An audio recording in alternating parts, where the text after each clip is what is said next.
గురజాల నియోజకవర్గం వైఎస్ఆర్సీపీ స్థానిక నాయకుడు గాంధీ గారు ల్యాండ్ టైటిలింగ్ యాక్ట్ అనేది ప్రజలకు ఉపయోగపడేదే కానీ ప్రజల్ని ఇబ్బంది పెట్టేది కాదని మాట్లాడటం జరిగింది. ప్రస్తుతం గురజాల నియోజకవర్గానికి సంబంధించి టౌన్లో వైఎస్ఆర్సీపీ ఎన్నికల ప్రచారం జరుగుతుంది. మరి ఎలా జరుగుతుంది ఏంటనేసి మనతో పాటుగా మాట్లాడటానికి ఇక్కడ స్థానిక నాయకుడు వైఎస్ఆర్సీపీ నాయకుడు గాంధీ గారు ఉన్నారు. గాంధీ గారితో మాట్లాడే ప్రయత్నం అయితే సార్, ఏంటి సార్ ఎన్నికల ప్రచారం ఎలా కొనసాగుతుంది? బాగుంది, ప్రజలకు రెస్పాన్స్ బాగా ఉంది. ఖచ్చితంగా నియోజకవర్గంలో గత విద్యార్థి కంటే ఎక్కువ ఓటుతో గెలబోతా ఉన్నాం.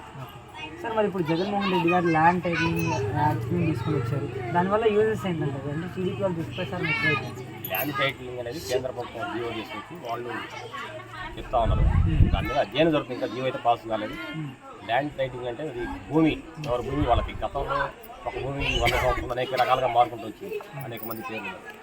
అట్లా కాకుండా దాన్ని ఒకే వ్యక్తి పేరు మీద ఉండే విధంగా మళ్ళీ ఒక కొత్త సిస్టమ్ వేసినట్టు ట్రై చేస్తాను. అది ఇంకా జీవో పాస్ కాలేదు.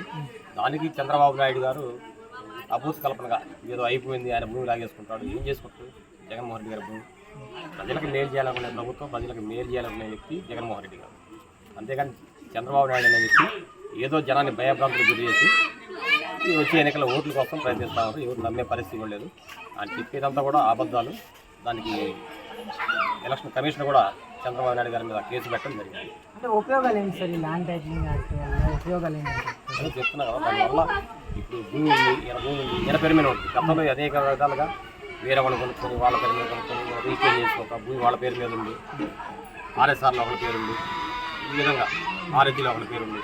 ఈ ఇబ్బంది అనేది గురి కాకుండా ఒకే వ్యక్తికి ఆ భూమి ఈయన పేరు మీద ఉండే విధంగా చట్టం తీసుకోవడానికి ప్రయత్నిస్తాము. దాని మీద ఇంకా అధ్యయనం జరుగుతుంది. ఇంకా జీవో పాస్ కాలేదు, దానికి రాష్ట్రం ఒప్పుకోలేదు. అది చూడాలి ఏం జరిగిందని. అయితే ఇప్పటికైతే చంద్రబాబు నాయుడు చేసినట్టు వల్ల జీవో రాలేదు, రాష్ట్ర గవర్నమెంట్ ఒప్పుకోలేదు. ఓకే.